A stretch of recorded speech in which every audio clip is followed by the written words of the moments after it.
Raja Azura dan anak perempuan dating berdua je, sambut tahun baru. Makan dekat Seksyen 13, belakang rumah je. Selamat tahun baru, kita date 2 orang je. Kita date berdua saja. Okay. Kat mana?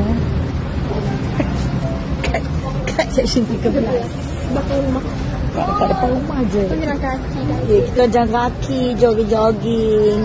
Gitu. Tiba. Kita celebrate makan Chow Mushi. Gimana tahu keluar bunga api ke kat sini kan?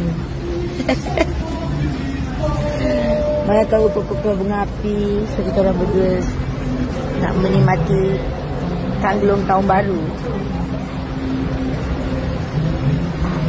Selamat tahun baru semua.